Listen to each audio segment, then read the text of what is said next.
Does Ninja Gaiden still work in 2025 in a world where Souls-likes dominate the high-skill action game subgenre?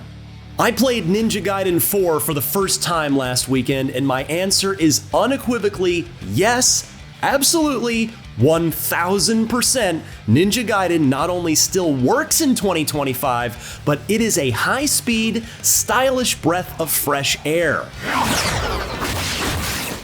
It was my favorite thing I played amongst all the games I covered at this past weekend's various showcases, and as someone who considers Ninja Gaiden Black the finest action game ever made, I left incredibly happy.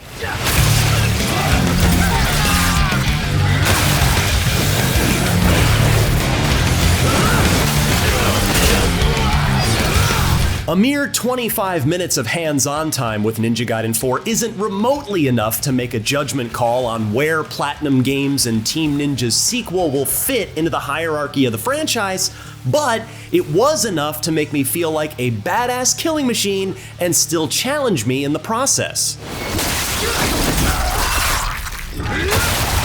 Which means Ninja Gaiden 4 is off to a good start in terms of dialing in that ever so special Ninja Gaiden feeling as Platinum Games takes the lead with Team Ninja guiding them. "The game is fast," said Platinum Games producer and director Yuji Nakao.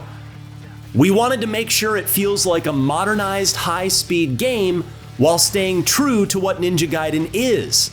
He added, "We are going against the trend," meaning, of course, Souls-likes. I played as young Raven Clan member Yakumo in Chapter 1, which isn't the very beginning of the campaign. That honor goes to a tutorial section, but for all intents and purposes, it is. It's set well after Ninja Gaiden 3, shh, we don't talk about that one, in a near-future Tokyo amidst the return of the Dark Dragon. But we're still far enough from the shrine that the demon's influence shouldn't be too strong yet. Keep moving. Sadly, I didn't get to play as Ryu Hayabusa here, but I can't wait to do so.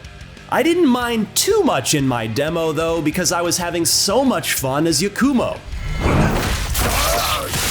See, Yakumo has some of Ryu's classic tricks. Izuna drop, anyone? While also unleashing his own in the form of Blood Raven attacks, which are deployed by holding the left trigger and then pressing X or Y. These are large area of effect offensive maneuvers, but they take longer to wind up and execute. It was my old habits and not being quick enough to adopt these new moves that doomed me in the large encounter near the end of my 25-minute hands-on session. I won't make the same mistake next time. And unfortunately, it means I didn't get to face off against the Chapter 1 boss, who you can see in action here. Face me. Bring it. If you've played Ninja Gaiden games before, you should feel pretty comfortable right away, even though there is certainly plenty of new stuff to learn and get used to. Tapping right trigger at the right moment to block an incoming attack and set up a counter, wall running and tapping Y to take the head off of a low-level enemy, holding Y with Blood Essence, seemingly in place of Ninpo, at least for Yakumo, still uncollected on the battlefield after your previous kill so you can use them to power an ultimate technique on the foe still alive in front of you. It's all still here. Oh, and don't forget to assassinate enemies quietly when you get a chance. If anything, Ninja Gaiden 4 feels faster than ever. Oh man, they're quick. Even Yakumo's running speed feels faster than Ryu's did in the older games. It's also, somehow, even bloodier than ever.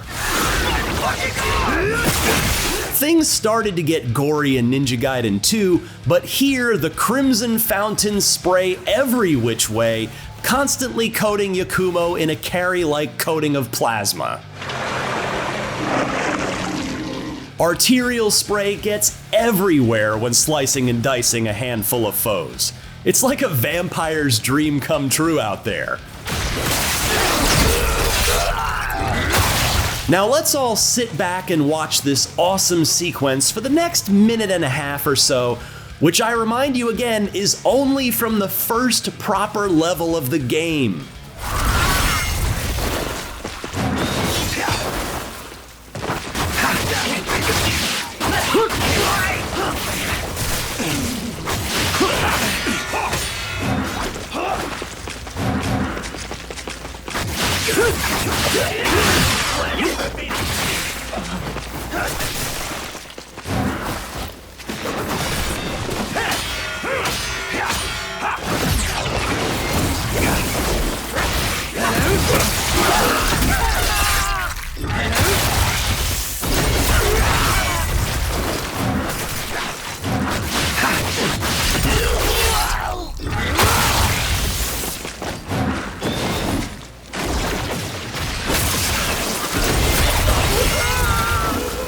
Oh, and here's more good news.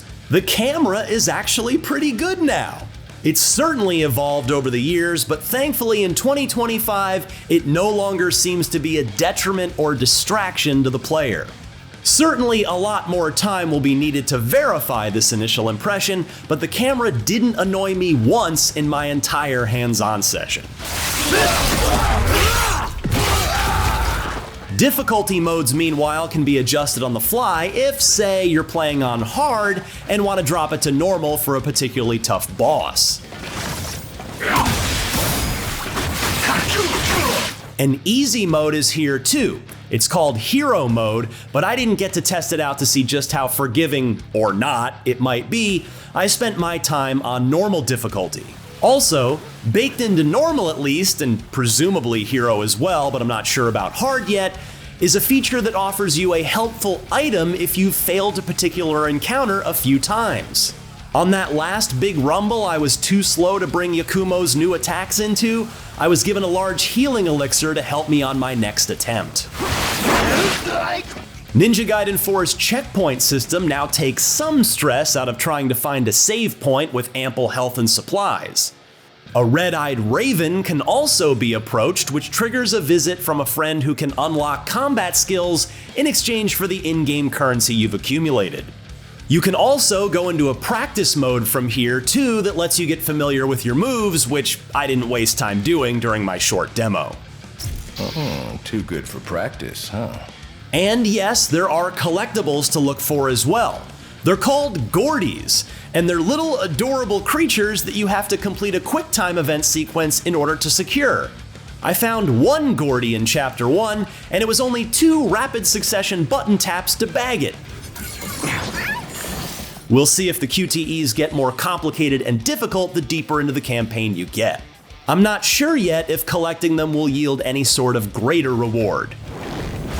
I'll be honest, I came into my first hands-on session with Ninja Gaiden 4 with extremely high expectations. If Platinum Games and Team Ninja screwed this up, I would have been very vocal about it as a 20-year fan of the series. But thankfully, they seem to be on the right track towards getting this right. If they don't, the series is probably dead forever. But I was smiling the entire time I was playing Ninja Gaiden 4, even when I got killed.